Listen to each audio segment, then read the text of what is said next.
जैन साहब, सुप्रभात, स्वागत है आपका।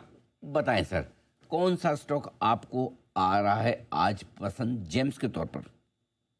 बिल्कुल अनिल जी, कल का क्राफ्ट्समैन ऑटोमेशन जो कि दिया था और इमीडिएटली मतलब कुछ ही घंटों में टारगेट अचीव हो गया था। बहुत दिनों बाद ऐसा हुआ कि सेम डे में टारगेट्स अचीव हुआ, तो पुरानों दिनं की याद आई। हालांकि फिर वापस से करेक्शन आया, थोड़ा बहुत मार्केट्स में भी करेक्शन था, बट एनीवेज कल की बात ये थी। और काफी सारे स्टॉक्स, मतलब आप गोकेक्स की हम बात करें, बहुत सारे स्टॉक्स, मतलब मुझे डीलिंग वगैरह सब इस हफ्ते में बहुत मजा आ रहा है। और अब ऐसा लगता है कि वापस से अनिल जी, जो आप बोलते हो ना, 9:30 बजे आती है तेजी, आती है। आज भी तेजी का माहौल बना हुआ है और स्टॉक्स में भी तेजी रहेगी। और आपने एक बहुत बढ़िया बात अभी 2 मिनट पहले बोली कि अब क्या चाहिए लोगों को कि ये मद्दे के माहौल से निकल ले और अपने सेंटिमेंट्स को ठीक करे। एफआईआई की बाइंग आ गई और इतना सब कुछ हो रहा है, तो I think it's certainly a buy on dips market. और थोड़ा सा रिस्क लीजिए, थोड़ा सा वेंचर आउट कीजिए। काफी करेक्शन आ चुका है और स्मॉल कैप्स और मिड कैप्स में जो पहले वैल्यूएशंस महंगे लगते थे, अब मुझे बहुत सारे स्टॉक्स ऐसे मिलने लगे हैं जो कि सस्ते वैल्यूएशंस पे है, जो बिलो 20s वाले पी मल्टीपल्स पे है, which is again a very good sign. तो मुझे लगता है कि अगर 14-15 के पी मल्टीपल्स में कई स्टॉक्स में जिनका इंतजार कर रहा था,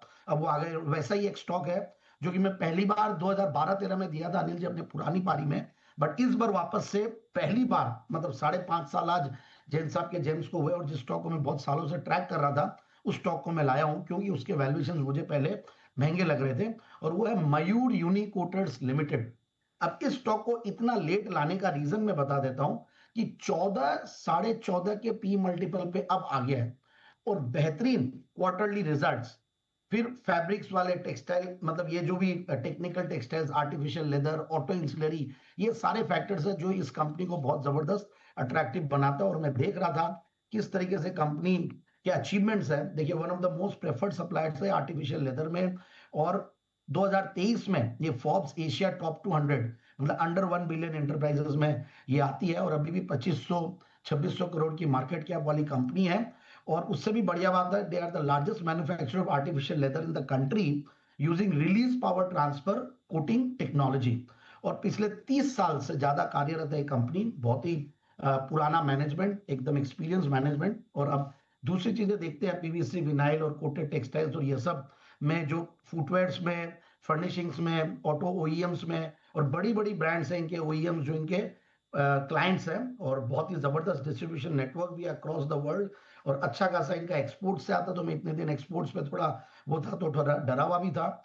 और ऑटो रिप्लेसमेंट में काफी अच्छा काम हो रहा, तो Maruti, Tata, Mahindra and Mahindra, MG Motors, Honda, और ये सब सारे लोग इनसे माल लेते हैं। तो मुझे लगता है कि और कैपेक्स भी कंपनी ने काफी सारा किया है, जिसका अच्छा खासा नंबर्स में भी वो दिखता है। अब देखिए, 20-21 का रिटर्न ऑन कैपिटल एम्प्लॉयड, फिर डिविडेंड यील्ड भी 1% के लगभग, पिछले 3 साल में प्रॉफिट की कैगर 20% के लगभग रही है। और पियोत्रोस की स्कोर जिसको मैं देखता हूँ, इट इज 9। 9 का मतलब बहुत सारे फ्रंट्स पे बहुत जबरदस्त एफिशिएंसी है, ऑपरेशनल एफिशिएंसीज वगैरह।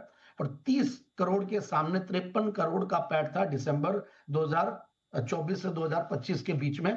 तो हाईएस्ट एवर टॉप लाइन पे कंपनी बैठी हुई है, हाईएस्ट एवर बॉटम लाइन पे कंपनी बैठी हुई है। और प्रोमोटर्स की अच्छी खासी शेयर होल्डिंग है ही है। और उसके अलावा एफआईआईज, डीआईज और कुछ रिनाउंड एफआईआईज और डीआईआईज इसमें इन्वेस्टेड है। तो आई फील कि स्टॉक को बिल्कुल इन लेवल्स पे लिया जा सकता है।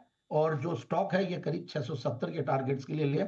683 का पहले हाइज बनाया हुआ है, अच्छा करेक्ट हुआ, फिर कल के दिन में बहुत बढ़िया मूव भी दिया। और आज भी मुझे लगता है कि अच्छा खासा मूव देना चाहिए। अच्छे रिजल्ट्स को मार्केट्स ने नजरअंदाज किया था, सेंटिमेंट जब लो थे। तो 670 के टारगेट्स के लिए स्टॉक को लिया जाए। राइट। तो 670 के बड़े टारगेट्स यहाँ पर बनते हुए दिखाई दे रहे हैं, जिस पर आपको करना है फोकस। लेकिन आइए एक बिगुल बंसल जी के लिए, बेमिसाल डॉक्टर बंसल।